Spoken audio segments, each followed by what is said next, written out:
All right, here we go. Thursday night legal podcast, Law and Sporter. Back with the regular crew. Dan Jacobs filled in nicely. Judge Dan will hopefully be back for more of these. Justin, what's going on? Same old, same old. Let's do it. All right. Adam Hill is here.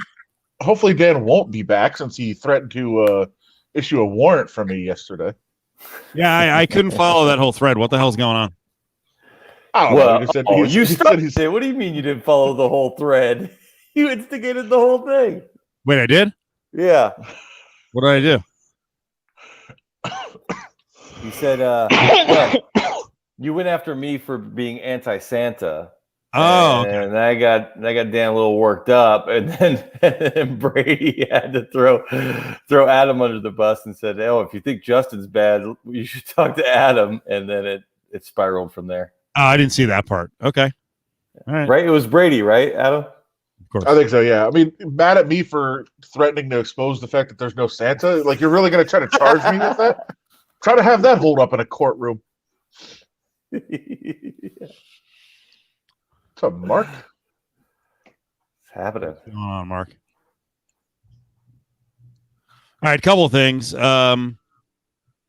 One question for Justin. Justin, when did you guys start? Is this a new sign campaign, or have I been missing new signs for like the last 6 months? I was driving by, let's see, Valley View on DI, and I saw one of your new signs. And when I first looked at it from a distance, I was like, oh, it's kind of like a Western theme. But then I saw the lettering, and it was in lights.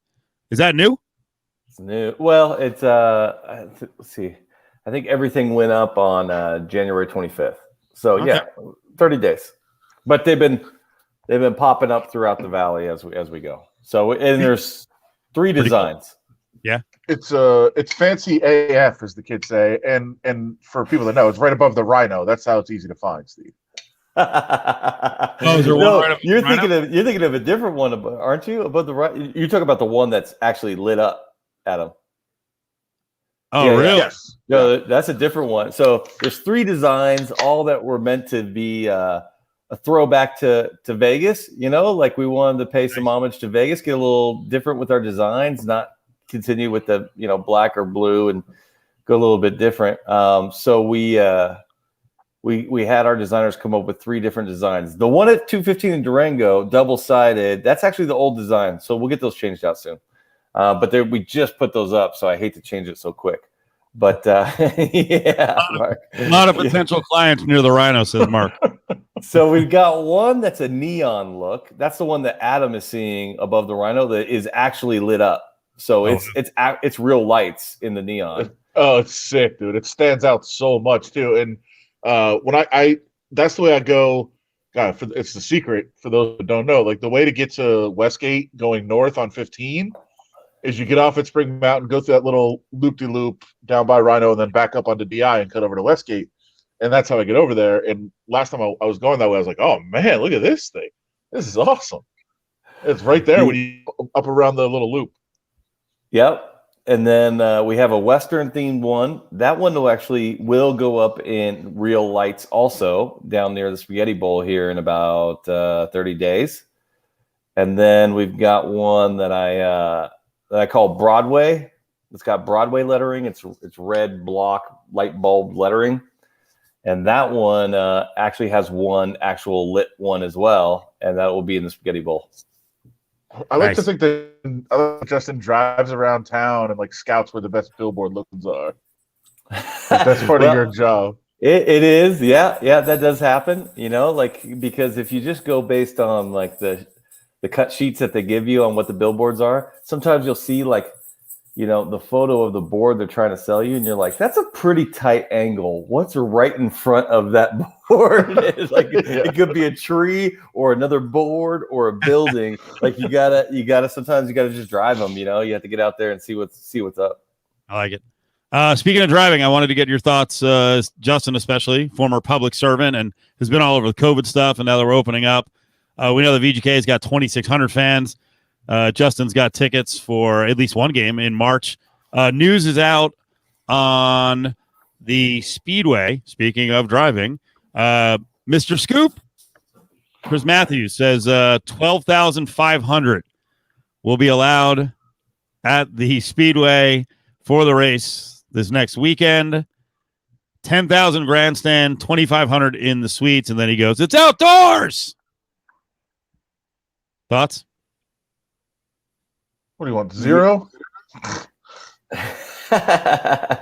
Yeah, I mean, it's sort of unfortunate that some of the events are happening right now, because I really think the capacity levels are going to change again in April if the trends continue. And I absolutely see where Chris is going with it's outdoors, like, but the problem is we just don't have enough, I think, information to say, okay, outdoors standing next to each other versus indoors standing next to each other, what's the increase in transmission rate there?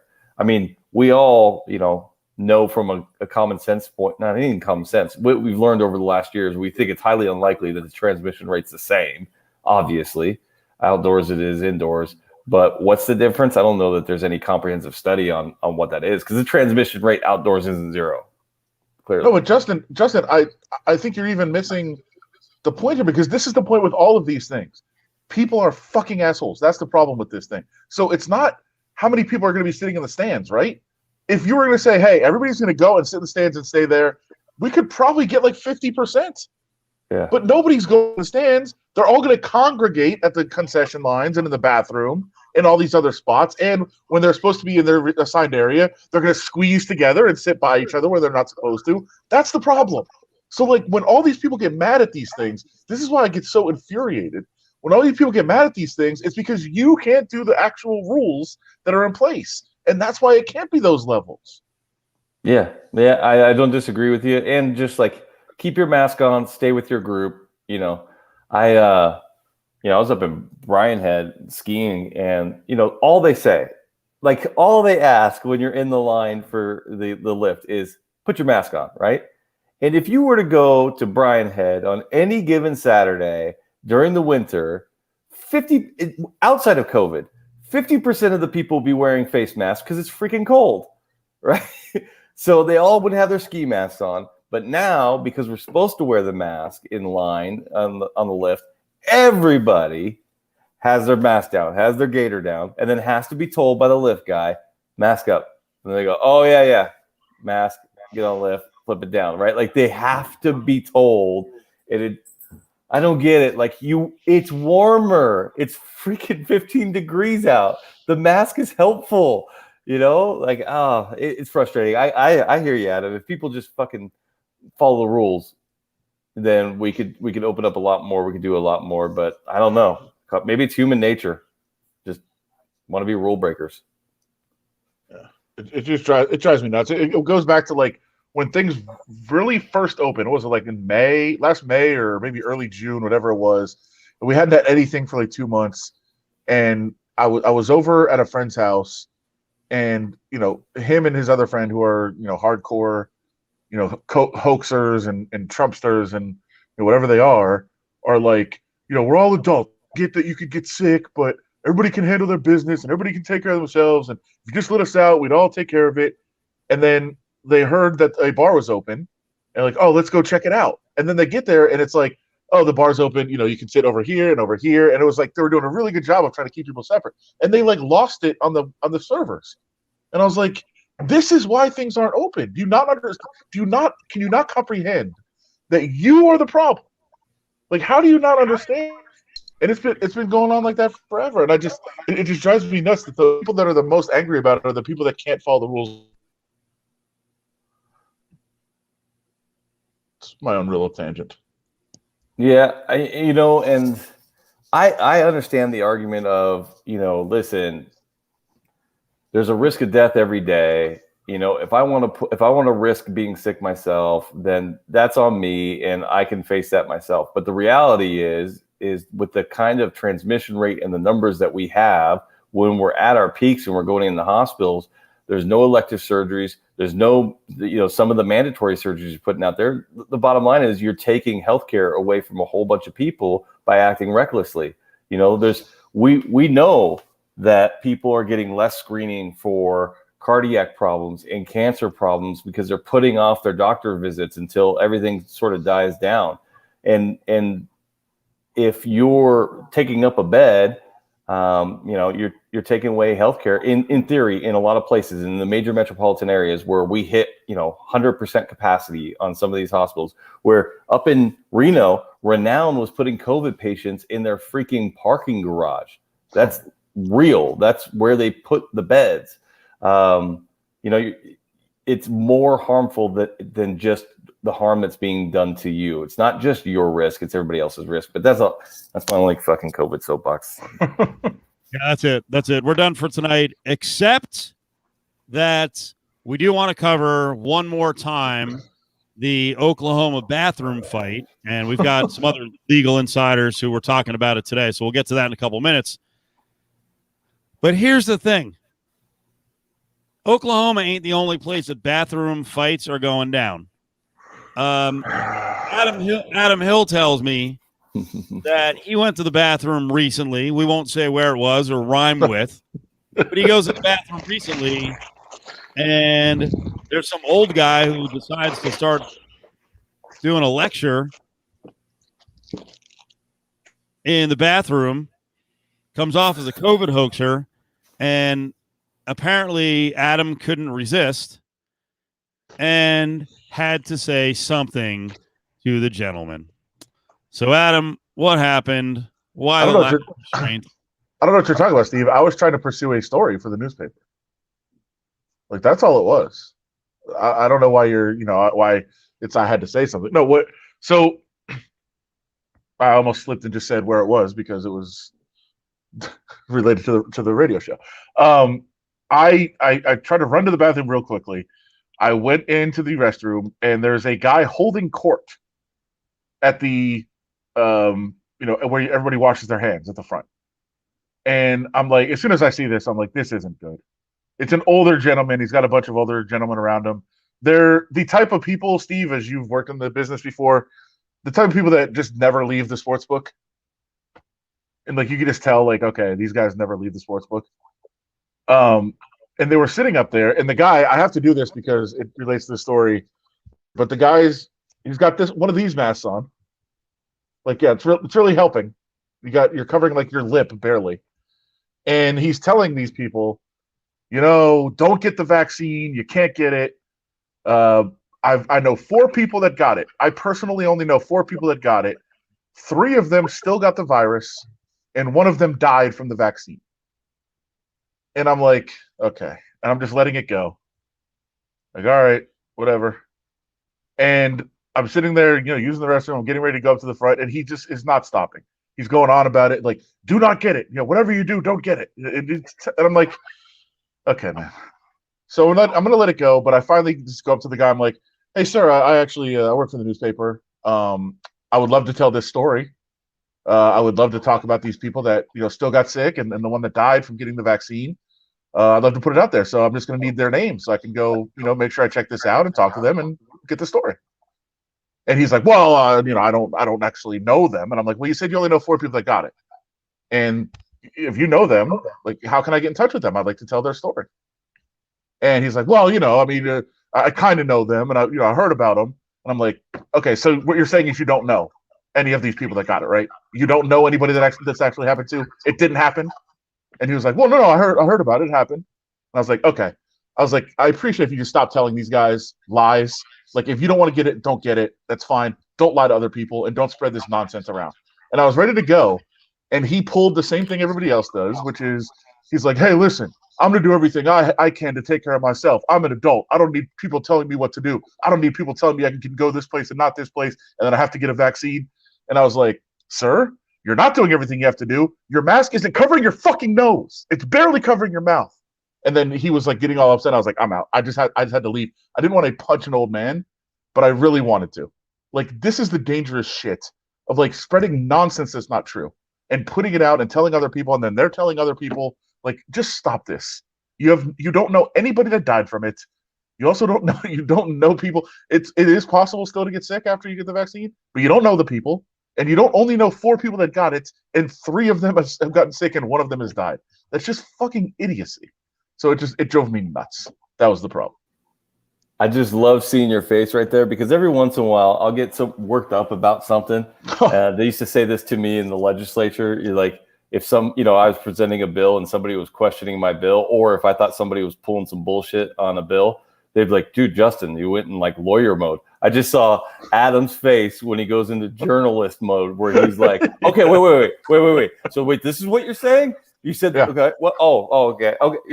I loved it. I love it. What are their names? Just tell me. Yeah. I loved it because he's like, "Oh, the media is not going to tell you this stuff." That was actually the line that drove me nuts. Yeah. And I was like, "Okay, you know what? I work for the newspaper. What are their names? I'll tell their story. I will tell their story out there to them. I'll just talk to them and put it out there." Well, I mean, of course, because you're fucking lying. Yeah. Good for you. It's obnoxious. Well, it's not really good for me. What in the end? What good does it? I mean, the guy's going to be like, "Yeah, this lunatic yelled at me in the bathroom." I'm like, "Yeah, okay." Yeah, he's on his podcast right now talking about his fight with the young guy in the bathroom. This libtard was in the bathroom, and he doesn't listen to facts. I don't know what news. During the conversation, he did say he was 68 years old. By the way, so I was fighting with a 68-year-old man. Oh, that's punchable ages. Yeah, I think so. That's fine. God damn, it would have been awesome if the guy had friggin' dropped down, double-legged at him, fucking mounted him from behind, flipped him over, and all of a sudden, the remote tech has to run in the bathroom as Adam's sitting there getting choked out. Whoa. It wasn't during the show. It wasn't during the show, Steve. Whenever it was. Around the show. May have been during a commercial break on the show. And I know you hate this, so you actually almost used the media version of Do You Know Who I Am? No, I was willing to tell hey, if he gave me names, I would have absolutely called them. That was legitimate. Yeah. I will call them. I'll put the stories out there. Just tell me their names because I knew he was fucking lying. That was obvious from the beginning. But I was willing to, because as Steve, I know it drives you nuts too, but it definitely drives me nuts. Like, the media won't tell you this. Yeah, because it's not fucking true. That's why the media won't tell you that, because it's not true. Look at Dan. Like, I literally am the media. Tell me. Yes. Yeah. Here you go. Here's your chance to get the story out there. You want the media to tell it? Tell me. Unless you're just making it up, which you are. No, that wasn't the random yelling that you heard during the show. Pickle Gamer's asking about the random yelling. You even remember that, Adam? No, that was it was like the very beginning of the show. Yeah. Those people, I think they won at a machine or something, and they just screamed, and then you screamed to answer them. There was someone like kind of screeching across the way, so then I just backed off the mic and made some horrific raptor noise or something. I don't know what I was doing. I was very amped up today. Which I was thinking when you were doing it, I was like, I don't even know for sure that this came across on the air, and now you're just screaming for no reason, and nobody has any context to it. Apparently, it did. Actually, that's the point. Is Pickle Gamer's like, what was the random screaming? It was just me. Yeah. Ari says he screamed a lot today. Every day is very frustrating for Ari, especially when we're on the road. I have to. Well, I don't have to, but we communicate on video, so I kind of see stuff going on, and I have no idea what the hell's happening. So I tried to pull a bluff on him today, Justin, because I'm a giant pain in the ass, and it drives me nuts if people walk in the studio when we're on the road, and Ari is talking to someone. Because it's a big faux pas in radio. Like, dude, he's our lifeline. Like, if I cuss for the first time in freaking 26 years on radio and he ain't paying attention, like that F's me. Now, I did it in the first place, but people just walk in. They're just having conversations while we're live on the air. So I typed him. I was like, dump. The guest just cursed. But he was pretty good. He immediately responded. He was like, no, they didn't. You're lying. And I was like, I'm lying. I guess I've cried wolf too many times, right, Adam? Yeah, for sure. You've that one in Ari. particular. Yeah. Well, take it easy there. Yeah, he goes, by people, you mean our VP of sales. It doesn't matter. I'll tell him. Yeah. Those are bad habits, man. You don't walk in a live studio, whether we're there or not, and start talking to the guy running the controls, man. There's a lot on the line. Wouldn't that be great if someone did cuss, it went over the air, and then Ari's like, it was so and so. They'd be like, nope, your fault, buddy. Your fault. All right, one last look for maybe this audience hasn't heard the take on this fight in the Oklahoma bathroom bar in Oklahoma. I think in Norman or just outside of Norman, Oklahoma placeholder Spencer Jones gets into a tussle. This is the kind of the end of it, as it turned out that the guy he got into a fight with was trained in MMA. And you can see MMA guys on the bottom with the lighter coat and trying to put on a chokehold. And the bigger guy,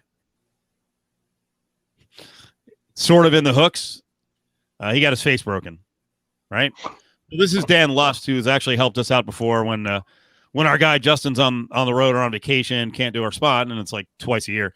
But Dan steps in, and Dan's a legal analyst, and he's an attorney on the East Coast. So now we have a lawyer statement from the MMA guy, Justin, right? And you had sniffed this out. A lot of people had. When you watch the video, the smaller guy who was really trying to restrain himself, he did have some kind of damage to his face. So the MMA guy lawyer says what is not shown in the original assault and battery suffered can be seen. My client's nose and clothing were bloodied prior to the beginning of the video. My client was legally justified in defending himself in the matter. So what do you think of that? Yeah, this is where I was, wondering if what happened leading up to it, because the whole video starts off with him wiping blood off of his face. And,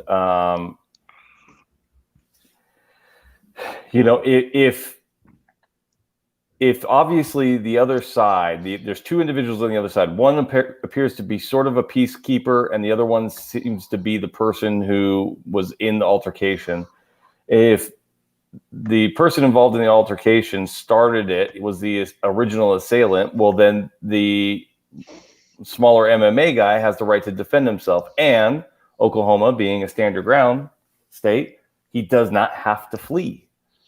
Just because he could have walked away right there does not mean he has to walk away. He had a right to be there. They're in a public place, and he doesn't have to turn tail and run. He does have the right to defend himself.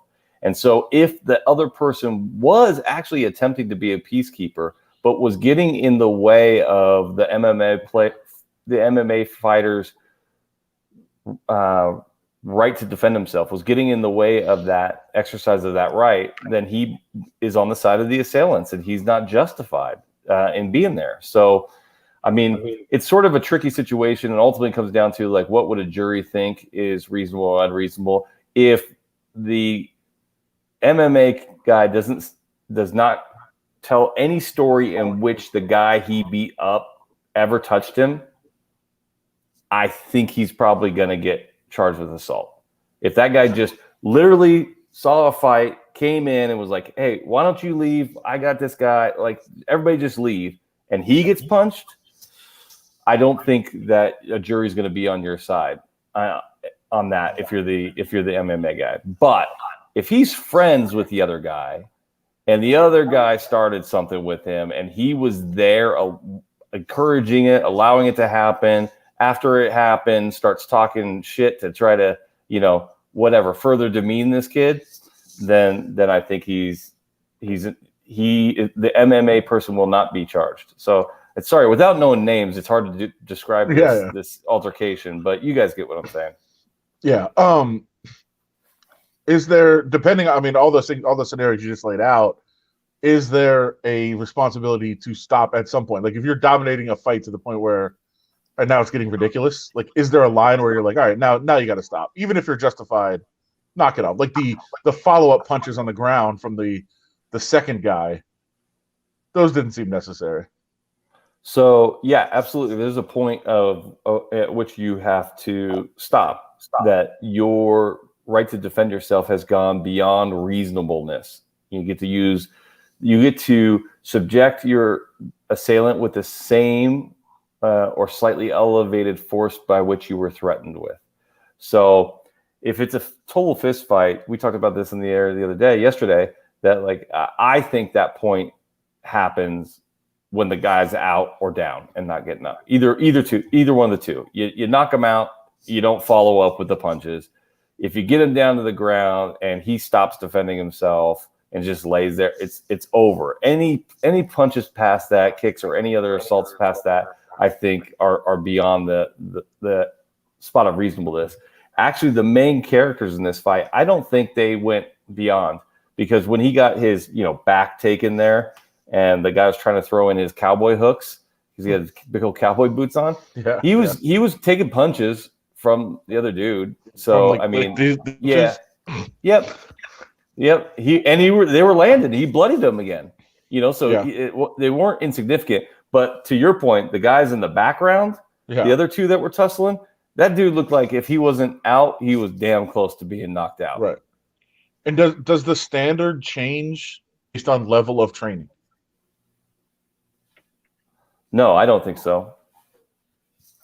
Okay. I don't think so. I mean, it can absolutely, like, let's take the Mike Tyson example, right? Like, not all fists are created equal. Mike Tyson's punch and my punch are not the same thing. And so while I may be able to defend myself based on what kind of damage I can do with a punch, Mike Tyson may not be able to, because he just does so much damage that literally anytime he takes a swing at somebody, they could claim attempted murder. Like, that's the kind of power he wields. So while it's not necessarily training, it does go to your capacity to do damage for sure. Well, because I mean, I would make the argument, like, MMA guy, again, cowboy boot MMA guy, at some point you've controlled the fight. And you said it's not like he went completely over the top. Like, he had a chokehold and he was still taking punches. Like, there was no level. But at some point you could be like, hey, listen, if you let the guy up, you're going to be able to take him down again. Like, you're clearly a better fighter than him. Like, is that standard different than if I really was fearful of letting the guy up and that I'd get hurt again? Yeah, that's an interesting question. Wow. It does, after you get into a tussle a little bit, do you get to the spot where as the trained person, you are actually not in fear of any assault or any bodily injury? Because that's what's required for defense, right? In order to defend yourself, you have to be threatened with some physical violence. And the argument would be you actually weren't threatened because you knew there was no actual threat to you. I think that's a tough sell, though. I really do. If somebody comes up and starts throwing blows, and I think most jurors are going to say, you got to do what you need to do to ensure that it is taken care of and it's over. I think most jurors are there. You go with my dad's old mantra: don't ever throw the first punch, but make sure you throw the last. How about this one from Brady? Let's say the MMA guy is the aggressor. What's the next allowable escalation of self-defense? He's being grounded, pounded, choked, escalate next up to stabbing. Yeah, I think it could, Brady. I mean, it's not like a choke. Only if you let go does it ensure that I come back to consciousness. I mean, you could choke me to death. So am I being threatened with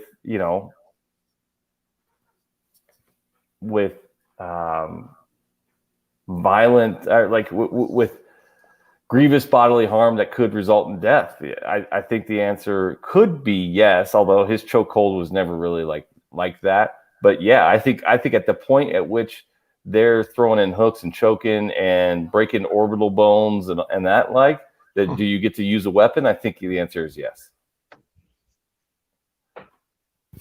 Arguably, maybe even a gun. I don't know. I think the gun seems unreasonable escalation to me, but these are all gray areas that actually you two have a better position to tell me what you think, because you're more likely to be on the jury than me, than me, right? Like, you think more like, maybe not Adam. Steve, you think more like the average person than I do. And so it'd be interesting to get your take of what you think there. Wait, I don't know if that was a compliment. What's going on here? It was either a slight at both of you or just at Adam. Oh, okay. I thought you were calling Steve a simpleton. That's what I thought. Most jurors. That wasn't the intent. The intent was Adam would be an atypical juror because he would be the guy who's sending all the, what almost never happens is you get a note and a question from the jury. It happens sometimes. But if Adam's on the jury, you're getting 8 notes. What happens if? And then the judge would be like, we don't talk about don't answer this question. There's no what happens if. Send them back in. Go back in. I have another question. So that's all that was meant, is that Adam would not be a typical juror. Can you tap out in a bar fight, and then how does that change the legal responsibilities? That's the question. That was the question. I think if you say you're giving up, I think if you holler and say, okay, I give up. I think that means you should stop. What if you do the old trick though? You're like, I give up, and then as soon as they let go, then you reverse. Right? Yeah. It's the old 5-year-old fighting trick. Every younger brother's dream trick. That's what we had to do to get by. I don't know. Every circumstance is different. You got to treat it on a case-by-case basis. So we'd have to see that particular fight or have an understanding of that particular fight when somebody's tapping out. Are they bloodied? Are they on the verge of being limp? And they tap, and then we're done. I would be a great fake NFL GM. I would annoy teams so bad that they would just start giving me players. Justin, we were making the case today on the show. This is what Brady's referencing in the comment that, I would be calling every team every week. Yeah. Every Tuesday morning, I'm calling Kansas City. Mahomes available this week? Kelsey, you want to get rid of Kelsey? He had a bad game, son. I would call every team every week. I don't know what this the guy. People are like, oh, Russell Wilson's available. They'll be taking calls. Why haven't they been taking calls every week of his career? Yeah, I can see you playing that role. Oh yeah, I'll make the calls. Yeah, I think somebody needs to hire you as an assistant GM, and you're just in charge of the calls. I'll do that. I get it. No Mahomes, but who else is available? Tyreek available? Who tell me. Somebody's got to be bothering you. What's going on? Just tell me what's really going on over there. Yeah, I would be calling every team all the time. At some point, you're going to get somebody. Yeah, you're going to find out. You're going to catch somebody on the right day where they're just pissed off just enough at that player that you're going to be like, you know what? If you just give me a 5th rounder, I'll give you this guy. You're like, all right, done. No, because then when they do that, I'll be like, wait, what's wrong with them?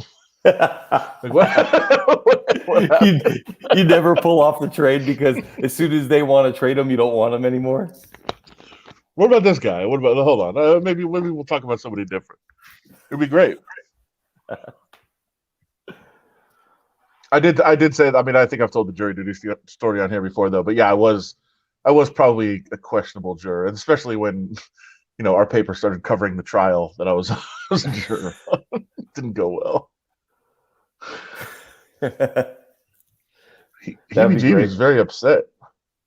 That'd be great as Adam, assistant GM, talking to another assistant GM about availabilities and then asking to speak to the assistant GM supervisor.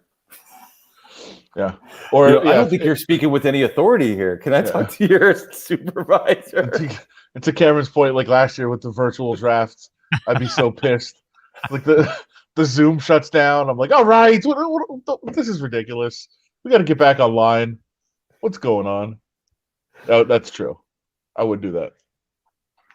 By the way, if this happened in the bathroom, because it got me thinking a while ago, if this happened in the Oklahoma bathroom, is there a point where you're like, all right, I don't feel like he's defending himself anymore?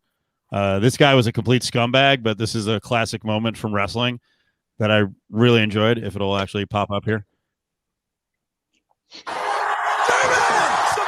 You just keep doing this in the bathroom.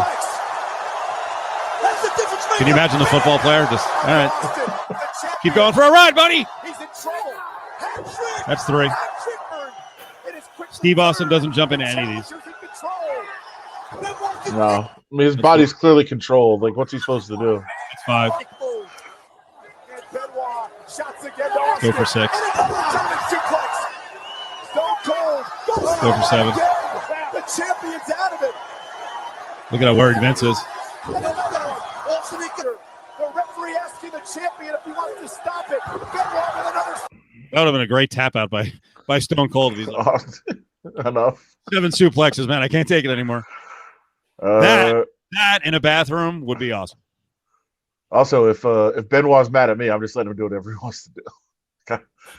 Okay, bro. Well, yeah, we found out. Yes. Yeah. Slightly off kilter, just a little Yeah. bit. Yeah. One other question we haven't asked about it in terms of lawsuits. Good Samaritan rule is not a real thing, right? It was in Seinfeld, but it's not a real thing. Like, you don't have to break up a fight. No. In fact, there's legal risk if you do act as a good Samaritan. Oh, really? In certain situations. Well, number one, if you pick the wrong side, you're in trouble, right?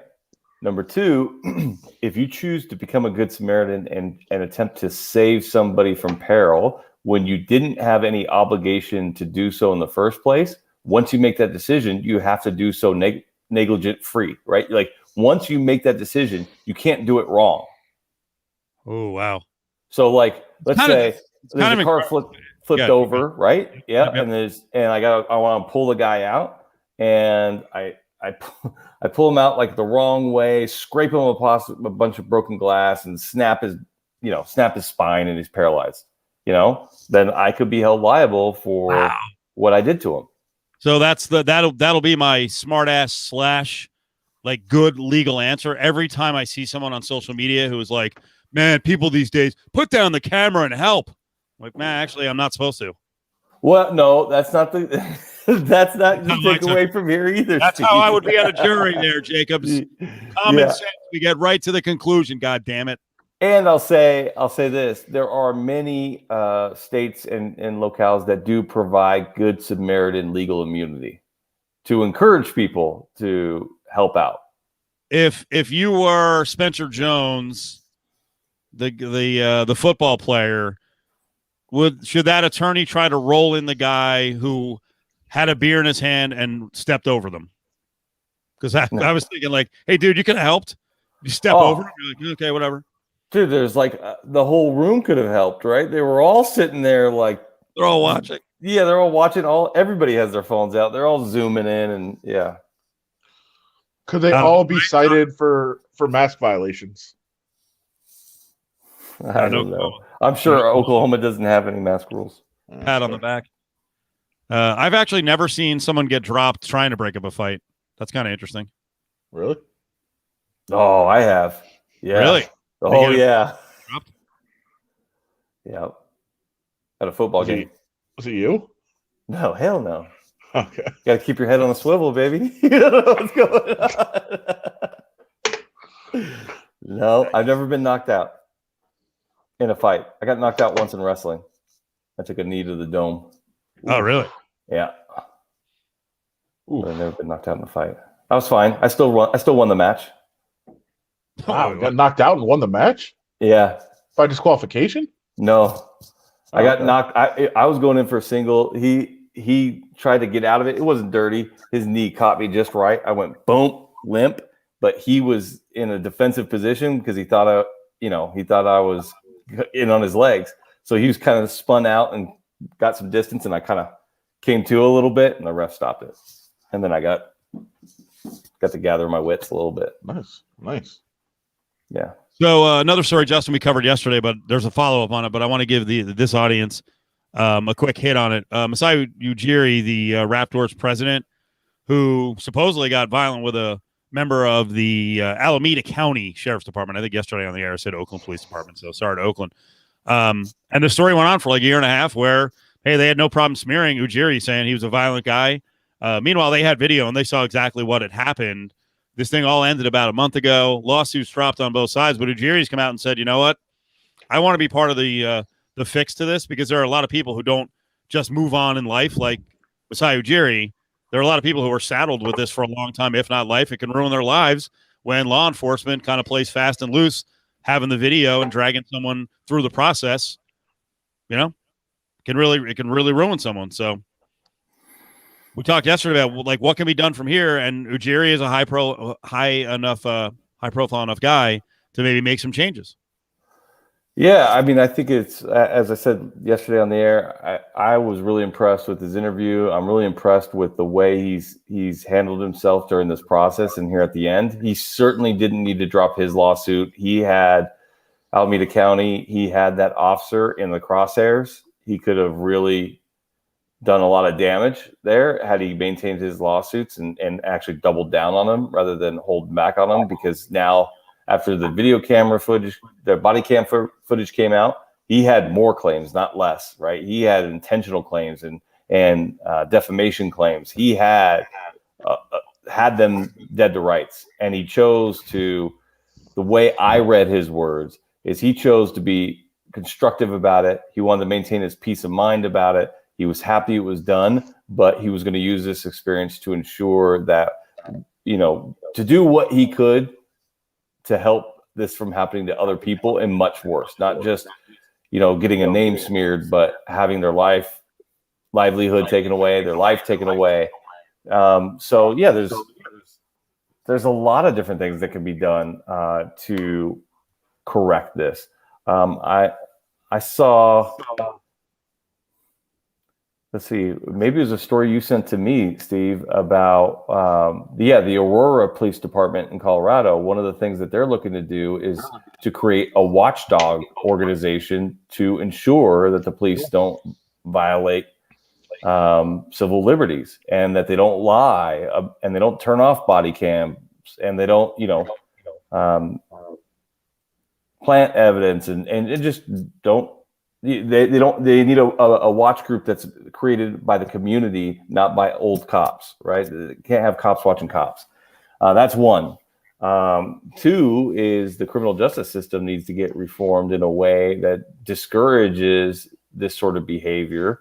The reason why a lot of times I think that this behavior happens is because the juries are largely, still to this day, minorities are underrepresented on juries. And so you're going to get a more white-friendly jury. And typically, if you do get that white-friendly jury, they're going to be more likely to believe police and less likely to believe a minority. Those are just some starting points. How about this one from Truth from Duluth? How can we get police settlements to come out of their pensions? Yeah, why is it protected? And you mentioned it yesterday. You're very pro-union. Like, there's no one more pro-union than I am. Believe me, I have tons of family who, they were in unions. They're living a decent life now because they were in unions. But it's bullshit, like the police unions put out there, that ruins it for the rest of unions. So a lot of people are just like, fuck all unions. Like, they're not all flawed like this. And a lot of police unions are out of control. There is a sense in many communities that the police department, at least they have a feeling, I believe internally, that we don't have to be accountable because the union's going to have our back. No one can come after us. That ain't right. Yeah. And if I am sued civilly, it's going to be the taxpayers who flip the bill for whatever I do wrong. So yeah, how do we get that done? You pass legislation that says it so, right? That's the way you make it. That's the way you make it happen. I don't think we'll ever see that. The police lobby is just too strong. I mean, even in progressive states, they have a hard time moving these things along. And you know what? You got the vast majority of them are charged with saving all of our lives, and that includes the lives of the legislators in each of those states as well. So that's not lost on them, But I think there is a movement across the country. I'm not shocking anybody with this. It's been going on for a year or more now, several years. Maybe we pick Kaepernick as the real starting flashpoint on this, to change the culture and just say, hey, yes, it may be only one or two bad police, but if they are not held accountable and you don't call them out and you cover them up, then you're all culpable.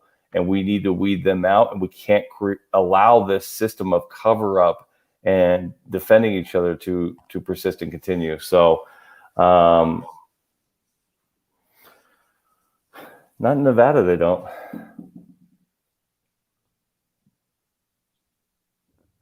Not that I'm aware of. Yeah, I told you the story of having a cousin by marriage who was a complete asshole cop in New Jersey and was forcing women to give him blowjobs in the car. And he was on the force for like 25 years, so he lost it all. He did lose the pension. Oh, yeah. Yeah, good.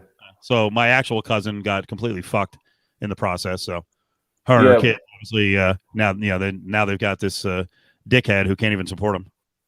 Yeah, well, but like misconduct versus a civil liability is two different things, though, too, right? So he loses his pension, but that doesn't go to the victims, right? It doesn't. All those people that he forced to give him blowjobs, they're not compensated. The pension just gets more money.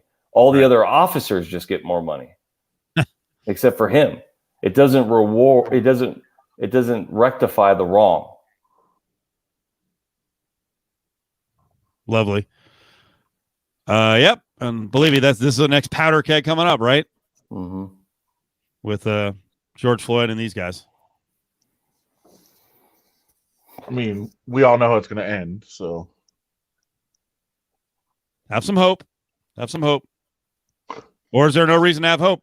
Am I being an idiot?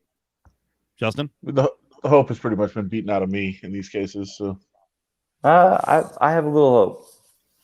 I have Why? some hope.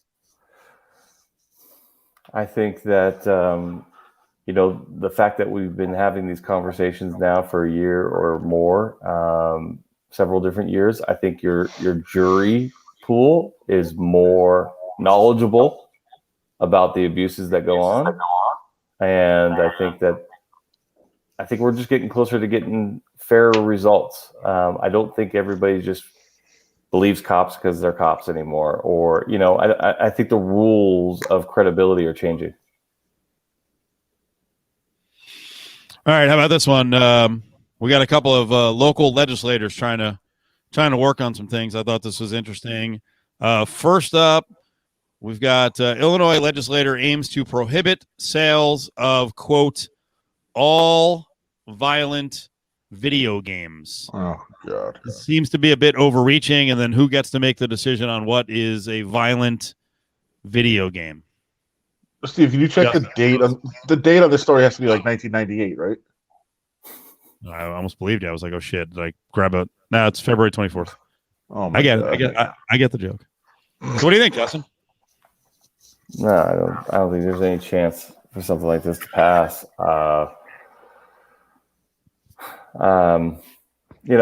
Maybe if all of the studies that they had done on this show that there was a causal connection between violent video games and actual violence, then maybe you'd have an argument because you could show compelling government interest here.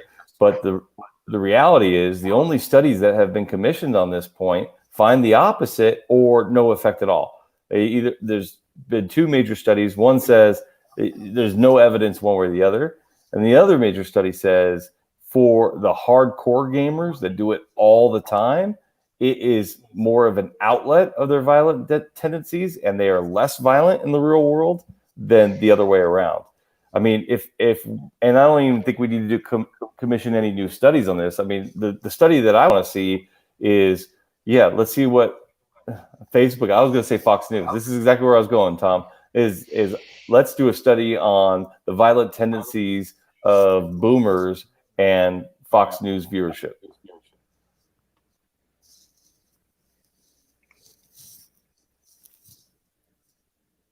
Next one up. It's actually multiple senators. Republican senators to Tennessee's public colleges. Stop athletes from kneeling. They want to pass legislation. What are the chances? I think it's unconstitutional, save for maybe one part of it. If they're only talking about athletes, that arguably that's a privilege and not a right to be an athlete. But man, it sure as hell seems like government suppressing speech to me. So I would say it's unconstitutional. That doesn't mean that stops them from passing laws, right? Like dumbass legislators all the time pass laws they know to be unconstitutional, just to win favor with a certain part of the populace, knowing that whenever the court decides that it's unconstitutional, it's likely to be years down the road and they'll be moved on in their political career. That's what this screams up to me. How about winning favor at the highest level with some of the athletes you'd actually like to draw to the programs? Does that win favor with them? Or is that not a thought? Maybe. Hey, you don't follow all rules? You can't play at the University of Tennessee. Okay, well, fuck you. keeps thinking. Well, they're not. Let's be honest, they're not looking out for what's the best interest of the University of Tennessee. When you do something like this, you're looking out for your best interest. You want to be some hero to some extreme side of the political spectrum. You're looking for recognition. You're looking for news stories. You're not looking out for Tennessee, University of Tennessee, or anybody else. You know what? I just realized also I'm for this. I hope this passes. And this actually, by the way, this was spurred on by just an incident just like 10 days ago on February 16th. I guess East Tennessee State took a knee when they were playing UT Chattanooga, and I guess people are flipping out again. Like I said, it's fine. Go ahead and pass it because it'll lead to what should happen anyway. Like they're just going to stop playing the anthem, which they should not be playing anyway. It makes zero sense to play the anthem before sporting events. And if they made this law, the schools would just say, fine, we're not playing it then. Justin, how about one of my old questions about this? Can you dictate people's behavior in a publicly funded building, these arenas?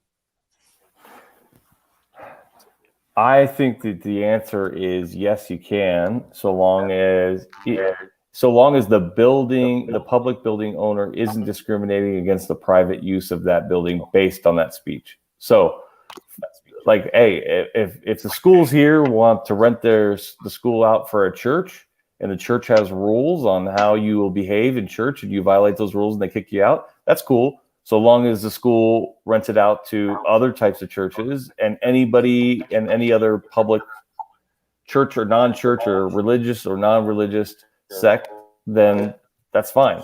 The public place does not adopt the speech of the behavior to whom it leases the space. So I think the answer is yes, you can.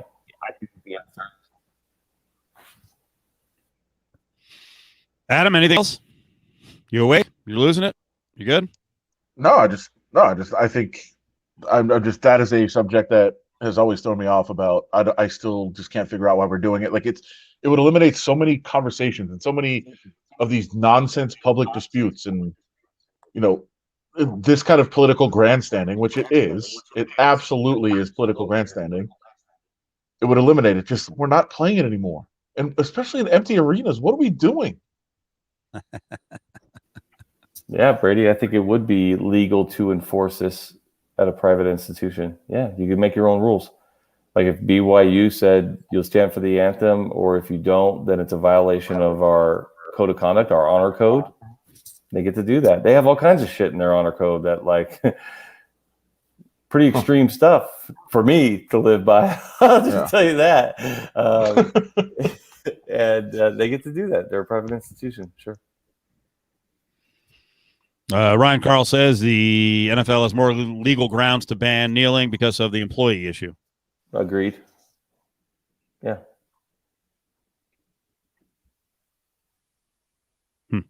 Next up, story about changing things. What do you guys think of this one? Mr. Potato Head is getting a gender-inclusive rebrand. Experts call the change important. My take on this real quick, I don't really see much in this story except that it's a great opportunity to weaponize it, and that's exactly what's going to happen.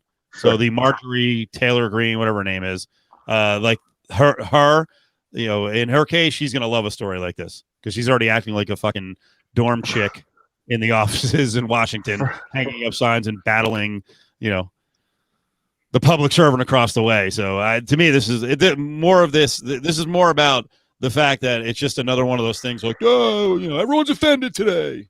First of all, Steve, I thought you were just reaching for a Mr. Potato Head because you were like looking to your side. I was like, me too. Do you have a Mr. Potato Head?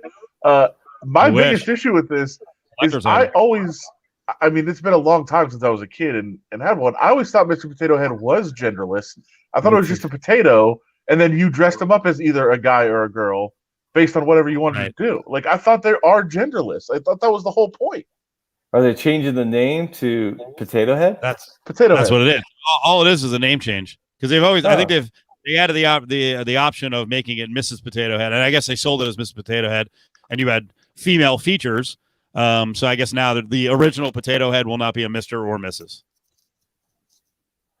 I mean, I would think the conservatives would think this is a good thing because before you had a Mr. dressed in like a Mrs. and they were really up in arms about that. Well, I don't think a potato has a gender. No, but the Mr. was dressing up like a Mrs. I know. I thought you just had it. What bathroom was he or she going to use? You know how the conservatives. I thought you just had a potato, and then you either put boy clothes or girl clothes on it, and it became whatever you wanted to become. That was the beauty of the potato head. You don't get to I don't choose. You're understand. born a Mr. Potato Head. You're a Mr. Okay. Right? So this is it's so preposterous. And as Steve said, Yeah. like it's just such red meat for the GOPQ party who have just taken over with all this ridiculousness. But people will get so worked up about this. This is going to be such a big story. But Steve, didn't we hear today like it's not even true? What do you mean? I thought when we were talking to Xavier, he was like, it's actually not even true. They're not even doing it. Oh, they're doing it. I think what Xavier was saying was exactly what I just said, is that it's really not a big deal, and they had already kind of gone down this path anyway by giving the option of making it, a male or a female.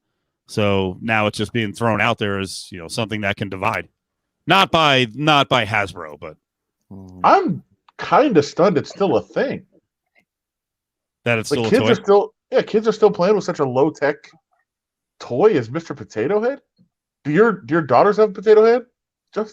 No, I don't think that they ever did. But I mean, I'd say like they for sure know what it is. And they for sure played with one, maybe like at the doctor's office when they were kids in the little waiting room area. It was probably maybe preschool. The preschool lobby for Mr. Potato Head is pretty strong, I think. Potato Head. They're traditionalists at their preschool. It's just Potato Head. Let's see. Tom Crusader says, I haven't seen one in 15 years. And then Pickle Gamer said that Toy Story caused a revival. So I guess that would. It was a character in Toy Story. Probably 15 years ago now, that was Toy Story. How about this one along the same lines? Chief of Cherokee Nation asked Jeep to stop using the tribe's name. I saw one of Adam's coworkers up on Twitter who said she's part Cherokee. She's going to speak instead of the chief of the Cherokee Nation. She's not offended by it. So, Adam, do you know this lady? Yeah, she's also obsessed with Jeep. Like she's one of those people. Really? Like I don't know if you know Jeep people, but Jeep people like are all about Jeep. Yes. So yeah, I think she's defending the Jeep more than she's defending the Cherokee. Listen, I've always been of the belief like if a group has something named after them and they don't appreciate it or don't like it, we should probably listen to them. Like, have I ever looked at a Jeep Cherokee and been like, oh my god, how could they do this? No. But if the Cherokee don't like it and they're uncomfortable with it, then would I really care if they change it to like, Jeep, whatever? I was gonna say I don't whatever you're gonna name it. What are they actually? That'll still be offensive. How many other Native American Indian names does Jeep use? Isn't there a Comanche, or was there a Comanche? That's the one I was just gonna say, and I was like, I think they already have that. Yeah. I think aren't all of their models Native American? I don't know. Not a Wrangler. I don't. But yeah, it's a fair point. Yeah, I don't know. Jeep owners are the biggest car cult, I think. Mm-hmm. I don't know. Yeah. Tesla's right up there too now. Good point. Jesus, very true. But yeah, I just think we should listen to people, and I know that there is like the outrage of like most of these advocacy groups now are just white people that are claiming Native American heritage, and now they're coming out with it. Like I'm not. It doesn't bother me. Like it's not. I'm not. Like it doesn't change my life that it's called the Cherokee. It's not going to change my life that it's not. But like, I'm not going to like. How are you going to get mad at a group of people that are like, "Hey, we don't really appreciate that." Are you going to get mad at them because what the name of the model of your Jeep is going to change? Who the fuck cares? I mean, I think that they're probably just mad that they got like maybe not the lowest grade Jeep that they make, but somewhere in a mediocre. It's like Fuck it, if you're gonna use the Cherokee, put it on the Wrangler, man. That's the best thing you guys got. The Cherokee shit, you know. I mean, it's not as bad as what the Comanche or the Jeep Patriot. I don't even think they make that thing anymore. That was awful. That's offensive to whites. Yeah. Like I'm not a Liberty. That's Yeah. true. I'm not a cancel culture or like offensive speech person. Like I'm just not like I don't get worked up about it. I think we go a little too far with some of it. I think that's part of what makes people hate liberals because like most liberal ideas are better and smarter, and then you ruin all your progress by some of these stupid things. But like I'm not gonna fight back if people feel offended or feel slighted or feel, whatever that it's something that's negative to their culture. Like, yeah, okay, then let's change it. Yeah. But like who are the people that are like, my car is called a Cherokee and you will not change it? Like, really? Yeah. Like if I have a Camry right now. If you're like, no, it's gotta be called a whatever, gray car now. Okay, cool. Let's call it that. Like who gives a fuck? The name of your brand of car is. Keep your government hands off my Cherokee. Yeah, I'm with Adam on this. Like, and I get it. Like, there's things that the younger generation says is offensive to them that I'm like, okay, kind of, but like, okay. I got a lot of young people that work for me, and if they pick out and say like this stuff is not cool anymore for us, then it's like, all right, I'm not trying to offend anybody. I don't want to make people uncomfortable. I don't want to make people sad. And if I got to use a different word, okay, I could use different words. It's all good. It's a slippery slope. Where do they stop? It's not. Yes, slippery. All new words. We got to use all new words. Great, cool. Let's do it. No. We also think that it's gone a lot farther than it has. And by that I mean like yesterday I was watching these guys discuss an old TV show. Do you remember the show The Fifth Wheel? It was like a really, really bad dating show. Aisha Tyler hosted it. It's awful. But I was watching these guys talk about it, and they were like, oh my God, this would never be allowed now. They would never have something like this on TV. And I was like, they just had that fucking Too Hot to Handle show on TV. Like, it has not gone as far as people think it has. Like, it's not this insane transformation of society. And people say that all the time. Counterpoint. I just, when my kids were 7 and 5, I put on Dumbo for them, the original Dumbo.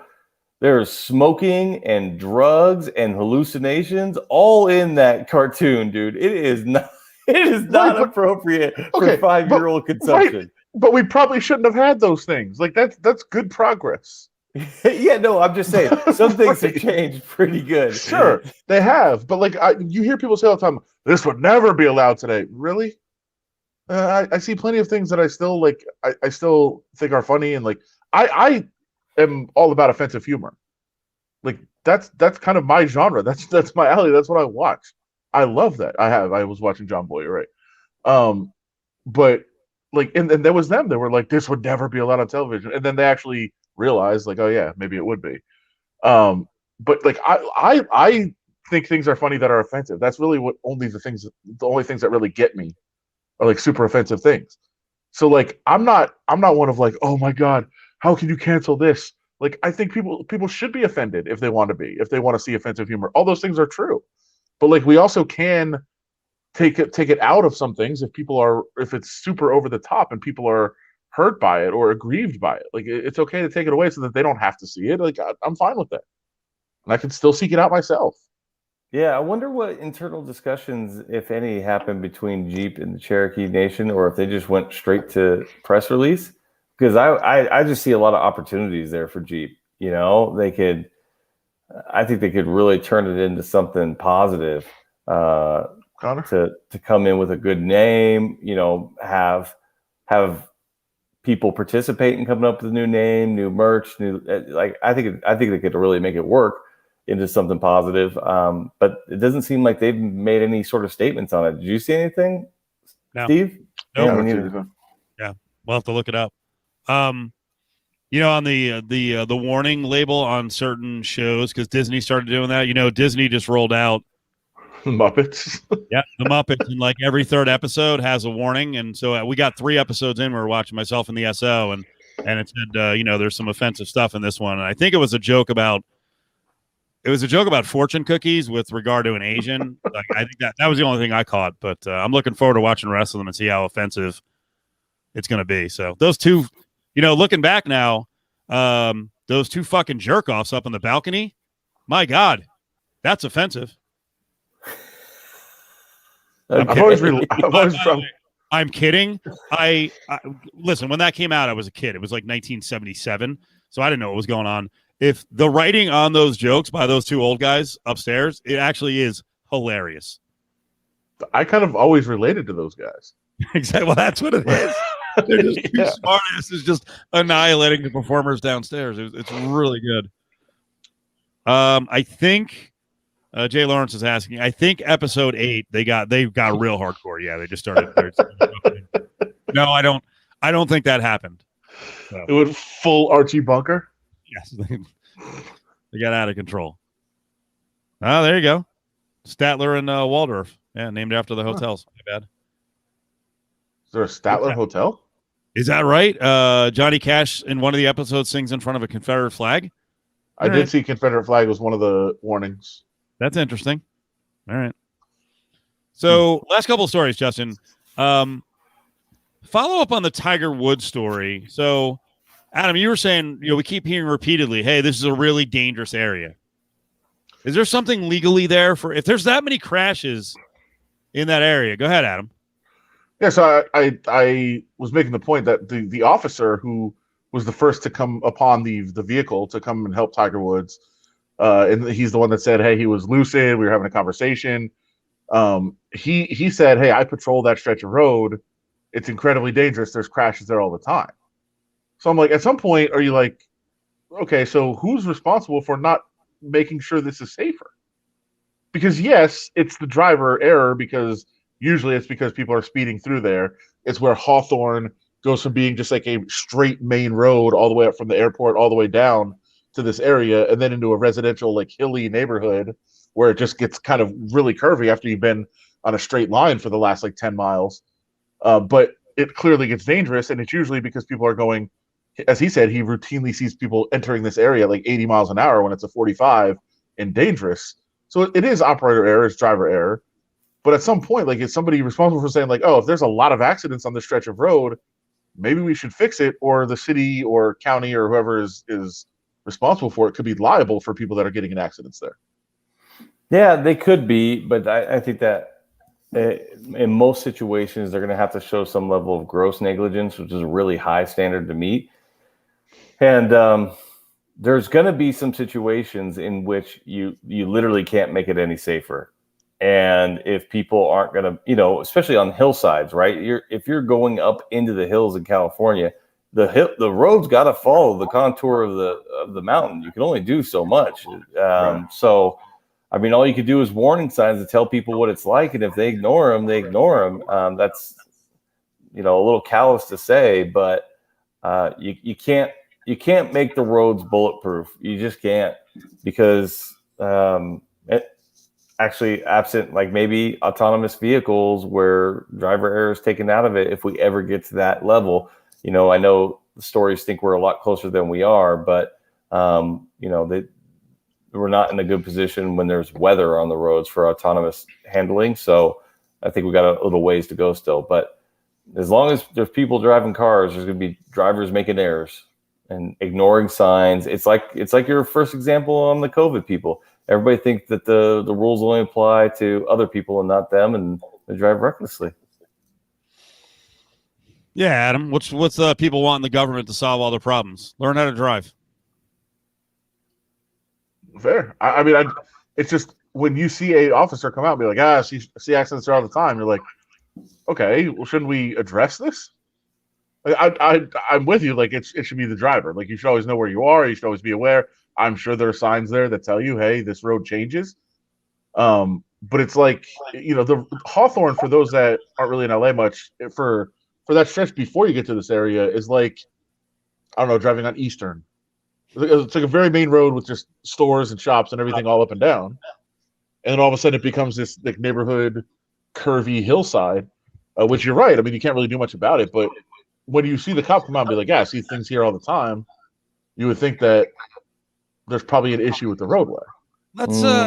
Or just an issue where people picking that spot as their favorite to, drive their fast car like a maniac, Sure. How about we turn to an expert, as everything in my life works now, TikTok. This is a woman who is coming up with her own theory of what happened to Tiger, and she's on the stretch of road. She apparently lives there. I thought this was kind of interesting. Tiger Woods was in an accident this morning. I live here, and I drive this road. It is curvy. People do speed. First of all, it doesn't look that curvy. Is it the way she's doing this little video? Yeah, I think it is. All right. This curve is manageable, but what gets me is watch this. I think somebody turned. Hold on. So that's where he wiped. That's the sign, right? Yeah. That's where he wiped this area. Ready? Somebody turned in front of him. Look at this sign. He hit this sign. Somebody turned in front of him. Hold on. I think somebody turned in front of him. Look at this sign. He hit this sign. He comes forward. I think he curved around the person, hit this edge, comes back into his lane, moves towards these trees, overcorrects. And this is where he flips. He takes out part of this tree. Believe it was right here that he lands. I've seen stupid. I think somebody turned in front of him. I love the music. Yep. I love the music and the recreation. Like, I guess she's now an amateur accident site investigator. Watch this. I love I it. think somebody turned in front of him. Look. No, God, Justin, that's that like is when hard. I'm on FaceTime with my 8-year-old. It's like, you see this over here? You see that right there? Like, that's where. Jesus. She didn't say I've seen stupid. Yeah, I don't know. She's no accident reconstructionist. That's not how they do it. What are you talking about? That was great. Okay. It's wonderful. Justin, I actually was on FaceTime with my cousins the other day. And they just kept saying, like, watch, I can jump on one foot. And then they jump on one foot. I'm like, okay, this is, what are we doing? Like, this is ridiculous.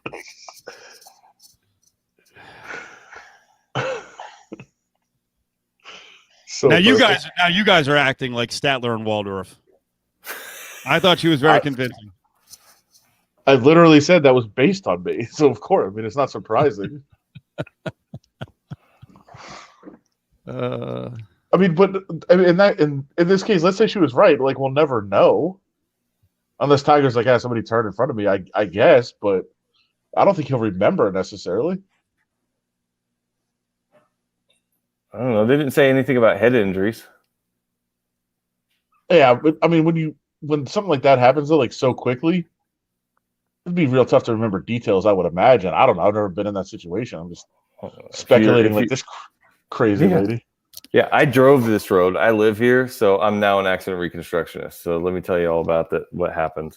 But no, I mean, I think that the injury he suffered is actually the same injury that Troy suffered in a skiing accident. I was with him on New Year's Eve. Compound fracture, tibia, fibia, same thing. Not the ankle issue, but yeah, I mean, if it's all lower body and you pulled out of the way to avoid somebody, I think that's something you would remember. And clearly, he told the police something. He told the police something, and they clearly don't want to say exactly what it was. My guess is he fell asleep, but they don't want to say that because they said driver error. Okay. So I don't know, and I don't think that they were. They indicated could have been speeding too, but I think he fell asleep. And they definitely said he was speeding. But why didn't this lady, recreate the falling asleep? Like, if you fall asleep right here at this point, then And you know what? You're right. Never mind. I don't know. I got to this defer to this lady. This lady would have known that. Our friend Cameron Daggar, who has done the show before, actually during the show today sent me a picture. He was in a really, really bad accident in 2017. Sent me the photo of the Jeep that he was in, which, by the way, going back to the Jeep, ties it in. It looked a lot like Tiger's car did. And he was talking about the fact that when the officers arrived, that Tiger was lucid and having a conversation with them. And he said when he had his accident, same thing. He said in talking to the officers in the future, they told him, like, dude, we got to your car. We thought there's no way you're alive, but you were completely coherent, having conversation with us, making us laugh, like cracking jokes, and and not like expressing pain whatsoever. And as it turned out, it's because it's the adrenaline and the shock just kind of like wakes you. But he said he has no comprehension of any of that. Like he doesn't remember anything that went on, but that the officers had told him, like, hey, this is what happened. Like you were just having a normal conversation with us.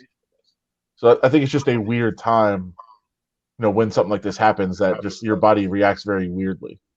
Mm-hmm. Yeah, no, I could understand that. So, I mean, maybe he did fall asleep. It was very early in the morning. Also, so weird that he was going to give golf lessons to Drew Brees and Justin Herbert. I just picture them like standing on the tee, like, where's Tiger? What's going on? Yeah. I don't think one. this lady was there though. Last 5-6 minutes here. Adam, I want you to explain, and I'm sure you could do this for an hour. You and Candy are psychos on this thing. Explain to the audience what happened with VGK yesterday. The Golden Knights have another official partner. It is a tout service. Yeah. Okay. First of all, tout services in general that are promising big things, and not like, I can understand getting analysis, like paying for analysis from somebody and saying, like, here's why I'm playing this, or I like this game, or something like that. But if they're just sending you plays and they have like some recipe or some formula for how to get rich or how to quit your job or that sort of thing, I would have to be careful. I'm glad that my lawyer is here to guide me through and make sure I don't make a mistake. I would strongly believe that there's some sort of I shouldn't say the word scam, right? There's something potentially nefarious to maybe be looked into. You just wonder if there is, right? Like, I wonder. Yeah. I wonder if they send out all picks for both sides of the games to a large, a large Right. audience, and half of them hit, right? And so, so I think with this Golden Knights deal, I want to give them the benefit of the doubt, even though I don't know if they've earned it over the years. But I want to give them the benefit of the doubt and say, sports teams and sports leagues in general are very, very new to the sports betting world. And I have a feeling that this deal was done by people who are really, really, really ignorant about the sports betting scene. And that's I'm giving them the benefit of the doubt in this case. Like, I'm not criticizing them. I think there's a lot of people that don't know much about the sports betting world. This particular company, in the reading that I've done, has some troubling things on their website to me. Some flags were raised reading their website by me. But the Golden Knights did announce this deal that it's the first ever, sports pick service to partner with a professional sports franchise in the U.S. It's based in Mexico. I did read a story from back in 2017 that said they've built their clients up to about 6,000. And the press release for the Golden Knights 3.5 years later, says they've got about 6,000 clients. So I guess they haven't expanded at all these last couple of years, or they're just throwing a number out there. The testimonials to me that are on the website of this company, they read like something if a PR person were to write it, it would read very similarly. Am I doing okay, Justin? Yeah, like they of their 6,000 clients, they have some really good writers. Express themselves very well. Right. So I definitely have concerns about this company, and certainly about the Golden Knights pairing with them. Other people have raised like specific issues that could come up. I'm not even willing to go down that road yet. Like, I just think this is hey, we're going to get exposure by branding ourselves through you, and the Golden Knights are going to get money from us, and that's the deal. Like, I don't think some of the nefarious things that have been brought up by people are going to be part of this. Like, people are suggesting things like, well, the Golden Knights could tell this company that we've got 3 injuries today, and this company could then send out a recommendation to bet against the Golden Knights. Like, I don't think those things are going to happen. I just think it's the more concerning and troubling part is that if this business is not 100% on the up and up, and I'm not suggesting that they're not, I'm just saying if they're not, and the Golden Knights are recommending their fans to use this, that is a real problem for me. It's a real problem. And, just for an example, some of the picks that are listed on the site that they've given out as winners are like, hey, buy 3.5 points and lay like 275 in a game. Like, that's ridiculous advice to give to a bettor. And the site does suggest that you can, potentially use their service and not work again and make a living betting sports, which is completely irresponsible, in my opinion. Sorry. I just think there's a lot of problems here. And I've only started to scratch the surface. Full disclosure, working on a story for this for, a couple weeks from now. If the deal is still in place, which I actually very highly doubt. But it is a really, really bad look, in my opinion, for the Golden Knights. And I'm pretty disturbed by it at this point. I share your opinions. All opinions. What sort of legal situations could arise, and could you see, if the partnership does continue, could we see months down the road people actually filing suit, and trying to roll in the Golden Knights? No, I don't think there's any basis to them. They're not acting as their agents. Just because they have a promotional advertising deal together doesn't mean that company becomes an agent or an actor, or the Golden Knights become in any way responsible for their actions. It does not. There's especially not in this state. If they were even if it was, and this is just completely hypothetical, even if this company was a complete scam, yeah. If the Golden Knights were, partnering with them, and in their press release, I actually thought their press release, and I'm going to try to find it while we're speaking here, but I thought the wording of their press release was almost like, hey, we're telling people to go use this site. Yeah. But if that was the case, like, they're still okay if they direct their, knowing like their fans are actually likely to listen to what they say, they could just throw this stuff out there.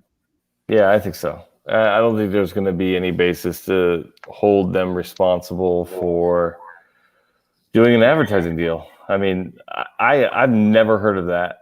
Now, if there was some financial interest on the part of the Golden Knights in the company, obviously, if it was a true like equity partnership, then that would be one thing. But no, I don't see. I mean, if that was the case, I mean, you watch any of these local TV channels at night from the hours of like 11 p.m. to 4 a.m. and the bullshit they're peddling on all these, call in and order. No, but Justin, isn't that why they put, like, if you watch those, you always see the disclaimers, right? That this is not a product that's endorsed by the station. Like, you always see those at the beginning of those. Lotus runs disclaimers before we play our tout shows to make sure that. Do you do it before you run my spots? This was the but the difference is we do endorse you. Like, we do, like, we would recommend people to go to you. Like, in this case, the wording that I was talking about that I was troubled by, and it's not, reading it again, it's not like specific, but it says, we're hopeful our fan base will make YouPickTrade.com a part of their sports pick betting process. Like, we're hopeful that they do that. Like, this is like an explicit endorsement to me. Well, I don't think that that's an explicit endorsement. They're not saying it's, hey, you can hope all kinds of things, right? I guess it's. They're not speaking to the quality of the service. They're not saying that this is the best service out there. I mean, can I sue George Foreman? Well, George Foreman owns part of the George Foreman grill, but let's just pick any sport. That's a great grill. It is a good grill. I don't have one anymore, but that was my college years, man. Indoor, smokeless. That thing was awesome. Dude, do you make a sandwich and get the crust all wrapped in like a pocket? For sure. It's great. Brady's comment, like I own 20% of the company. Yeah, no, no, I don't want anything to do with that stuff. But I just don't think that saying you hope that your fans use a service means that you're responsible for the quality of that service. If you were knowingly lying to your fan base and saying, like, we know that they have hundreds of agents who spend thousands of hours studying all this information in order to come up with the most educated bets, and then in Mexico there's two dudes who are watching all European soccer and throwing out football bets on both sides, then like, okay, well, now you might be onto something. But what about something like this? Win every time with you pick trade. That would now you're probably it depends on what you mean by win. Not to get all Bill Clinton on you, but are you just winning by using the best service? Is that what they're saying? Or what is it? Or are they actually saying win the bet? So that this is just a tough road to hoe here on trying to get liability for a advertising sponsorship. How careful do tout services have to be though in how they advertise and the language they use? Because I think there's going to be a lot of people who are going to get caught in a net where they're guaranteeing too much. Or can you just say whatever you want? We were noticing today that that this guy Jonathan Coachman, who used to be a wrestling announcer and kind of played a character, now he's got a tout service. It's like Coach's Picks. I'll give him the free pop. I mean, it is. I'm not anti-tout. In the end, the consumer has to decide, what's going on. I just wonder, like, how expressive the language can be for people who are selling picks before maybe they get in trouble. Yeah, I mean, they could certainly get in trouble. I know a couple of people in the business, and I'll just say this: they don't seem to be worried about getting in trouble. No. The ones I know, they already got that history. They're not worried about it. But yeah, you can't guarantee results that you can't deliver. That you would certainly have a claim against somebody for doing that. It's just like my business. I can't guarantee results. Even if I know a case is a winner, I cannot say you are guaranteed to win this case. I can't do it because ultimately I don't know what a judge or a jury is going to do, even if I think I know what they're going to do. So yeah, anytime you're guaranteeing actual results that can't always happen, you're going to get yourself in trouble. I mean, good Lord. I'm just looking at some of their picks. Like the other day, they recommended taking the Dallas Stars, who are a big favorite, plus a goal and a half. So like a reverse puck line, laying -$4. And the Stars lost 3-1. Like, you're going to lose picks. If you're paying somebody for picks, you don't recommend laying $4. Like, what percentage would people have to hit to win with this company? It's unbelievable. And by the way, for those that are wondering, $89 per month per sport is what they charge. And a sure sign that it's on the up and up, automatic renewals, which is always a pleasure. Hey, you know how I recently got into sports betting via you guys and our local little, casino gas station where I can put money into the William Hill. I have not been big on it, but I did get Max Homa for 25-1 to win at the Riviera. Fucking hit it. I had goddamn Finau. Oh, you did? He's fucking. Homa goes against the tree on the first playoff hole. Tree. I fucking Jesus texted everybody. Christ. He misses that 3-foot putt on 18, puts it into the fucking tree, and I'm like, oh, I'm fucking done. I had him 25-1, bottom after day 2, and he fucking hits it backwards off the tree. It's fucking funny. I was great. So I was trying to get a price on Homa to hedge in the playoff, and then once he went against the tree, Finau was minus 2,500. So I was like, okay, well I can't hedge, and he's gonna win. So why would I even want to hedge at this point? And should have taken the plus $12 or whatever it was on Homo, and he's up against the tree because he somehow found the green and then won on the next playoff hole. That was infuriating. That was money. How great is that deposit and withdrawal at that little spot though? I haven't had to do deposits. I've been doing all right. I'm doing all right. Must be nice. Well, I don't bet a lot, dude. I mean, I'm literally doing $5, $10, $20 bets. Although I did put 50 on the VGK to win, to bounce back and win against Colorado on that fourth game, so I got that one too. Do it. I use it like a bank. I use that place like a bank account though, because it's so easy. You just go take money out of your account, and then on the way home you put it back in. Wait. Now, do you do it all on the kiosk, or you give it to the dudes? Nah, because I actually know the guy that works there most of the time a little bit, so he's a listener. Yeah. So I interact with him and tip him and everything. But yeah, I just go in there. Like if I'm going out and I like, instead of going to the ATM, you just stop by there, grab the money out, and go. You're just like, hey, bro, can I get it? So I don't know how everybody gets that kiosk to work. I literally cannot figure it out. I'm an idiot, and I can't. So every time I go over there, I freeze up the machine so it fuck everybody behind me, and then I go over to the dude and I'm like, hey, I just need to deposit a couple bucks. Yeah. Yeah. Just go to him. Larry's a good dude. Yeah. He didn't say anything to me, so he's not too avid of a listener. Just tell him. Tell him you're on the show. You know who I am? Yeah. I'm Adam Hill's friend. Yes. Justin is here to announce that the restaurant idea gone. No more restaurant. All dedication, all time goes into battlebornwins.com. Yeah. Start selling his picks. Yeah. Battleborn. I know a guy. I know a guy too. He's gonna run the whole show. You do know that we're doing a podcast here with a gigantic star.